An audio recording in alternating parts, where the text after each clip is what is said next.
Welcome to this edition of Safety First. I'm your host, Tim Kelly, joined today by Detective Sergeant Gary Myrick with the Suffolk Police Department to talk about an unfortunate topic that we hear about all the time, scams. And again, what we want to focus on today is maybe not the specific scam or things that you hear about, but more specifically, maybe things you need to do to help yourself avoid these type of situations. And Detective Sergeant Myrick, thank you for being with us. First up. Thank you, sir.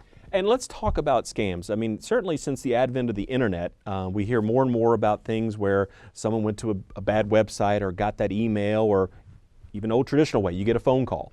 But I think it's really, what can people do to make themselves a little more, I use the phrase, scam proof? I mean, some basic tips that you maybe can offer.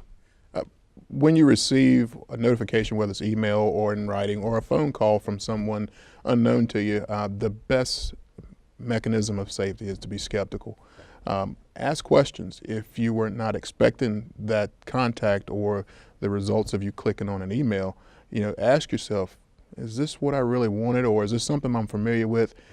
Probably the most or the best piece of advice to give anyone who encounters a situation like that is to safeguard your personal information at all costs. If it's a company that's contacted you, reference to a financial situation, normally they would have your personal information. So instead of providing it, ask the person to verify what they have, confirm the information, and still remain skeptical. If you listen to what the person has to say or read the content of the letter, ask yourself, something doesn't sound right, or maybe should I seek some assistance or let someone else view it, and then confirm what you have. Normally you can contact a family member or even your local police department. You can call them and say, I've gotten this in the mail, it doesn't seem right, I wasn't expecting it. Have you had any issues or heard of any types of reports like this? Sure. But definitely always protect your personal information. And I think one of the things you hear associated with a lot of scams, especially with the telephone ones, it's the pressure they're trying to put you under, or the rush to do something, and I guess those should be red flags that are going off to you, unless of course you've had previous contact and maybe have let a certain situation go too long. That's a different story. But that initial point of contact, if it's the demand for instant payment or you have to do X, Y, or Z, that should alert you to something, correct? Right. If you were to receive a call from someone posing as a creditor or an institution, the first thing I would ask is to identify the person that you're speaking to. Right. And then have them provide you a reference number for an account, a specific balance, and a callback number for you to reach out to them, and once you've had time to think about it, just take a pause. Right. Instead of what most people get caught up is once they hear the demand, and most people do, they want to be responsible and take care of the matter. They typically don't take the time to verify it. Mm-hmm. We've heard of scams regionally and nationwide, right, involving, for instance, an IRS scam, a Dominion Power scam, right, and of late we've heard of some issues involving our healthcare carriers being the information being intruded by someone else. So you have to be really careful and think and be savvy, be smart. Just like as an investigator would ask questions, you as the citizen, take a little time to put the person on the spot that's on the other end of the phone. I mean, we hear about things like the traditional, you've won a prize and you have to send money to do this, or I'm in this country and if you can wire me money, you can help me get this and I'll give you, I mean, those things just don't exist. No. I have not seen of any prize that you win where you have to pay to collect it, or a tax, and right, I've heard of those scams. Sure. And that should be the very first red flag that flies. First, have you participated in the event to start with? Correct. If you haven't submitted an entry, then that should be the biggest red flag. Right. And then if someone calls and poses as a family member, take the time to collect their information and call another family member. Right. Perhaps the person may be in need, but to verify it the best you can. Sure. And the last step before sending any funds is to always have a sounding board to call upon. Right.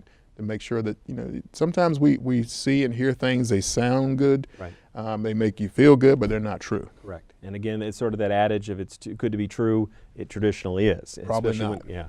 Now, as far as with the scams and things, again, sometimes when you kind of hear something, you kind of get involved in it, you start, and maybe you don't do your homework or whatever. But one of the things you hear about from time to time when you hear about these stories, scams can hit people of all walks of life. It's not necessarily just one particular category. I know, unfortunately, we tend to hear about things involving the elderly who perhaps, technology has caught up for some of us and maybe not for others, but it depends on your situation, but it's just really, again, no matter who you are, being self-aware and taking the time to do some of that investigating, if you will, on your own. Absolutely. And if someone would get and you mentioned this earlier, but get a phone call or get that email or be directed to a website or whatever, they can contact the Suffolk Police Department just to kind of use as that sounding board that you talked about, correct? That's correct. Okay. You can reach out if you have received the document. Feel free, you can bring the document by. 99% of what we hear about right away, there are things that we indicate or recognize to be portions of a scam. So we would be more than happy to help you and save you that stress. Right. And again, it seems like, I guess, just when we think we've heard of every scam, there's something new. Something new. And again, sometimes we hear about it in the news and things, but it may be too late for some people. But again, it's just being, again, self-aware. And like you said, if you didn't initiate that transaction or didn't initiate that process, or you're not involved in a sweepstakes or something, well, that should tell you right there, put the brakes on, because you didn't do anything to get this process rolling, correct? That's correct. A lot of times we receive mail, and then sometimes we discard mail, and maybe not in the most secure way. Right. And you have to be careful about that. We know some scams are generated through people researching names on the internet and so forth, or links that direct you to a location that may capture your information. Be careful of the sites that you surf. Sure. Make sure it's what you're looking for, and if there's something that comes up and you're not familiar with it, nor did you select that, close it. Right. And just be careful in your overall practices. Okay. Well, Detective Sergeant Myrick, I appreciate your time with us today. Any closing messages you might give the general public just when it comes to scams in a kind of a generic sense, as well as maybe some of the things we need to do on our own part to prepare? And you talked about safeguarding of information, for example, or personal information. That would be the key piece of advice, Tim, is that your information is precious. That's the only thing that you have the day that you're born, and you will carry it for the rest of your life, and you need to safeguard that. I would advise our citizens to be skeptical, ask the questions necessary to confirm what the information that you have, and also feel free to contact your police department with any concerns you may have with any documentation you've received, phone calls, and such. Well, again, thank you for taking the time with us to share this very valuable information. And again, our hope is that this might help someone out there prevent themselves from becoming a victim of a scam. But again, if you have questions or you have that situation you're not sure, you can reach out to the Suffolk Police Department to give you, just to review the information. Again, using as a sounding board and as a reference point. And again, the men and women of the police department are there to assist. Correct? Yes, they are. Good deal. Well, again, thank you, Detective Sergeant Myrick, and thank you for watching this edition of Safety First. I'm your host, Tim Kelly. We will see you next time.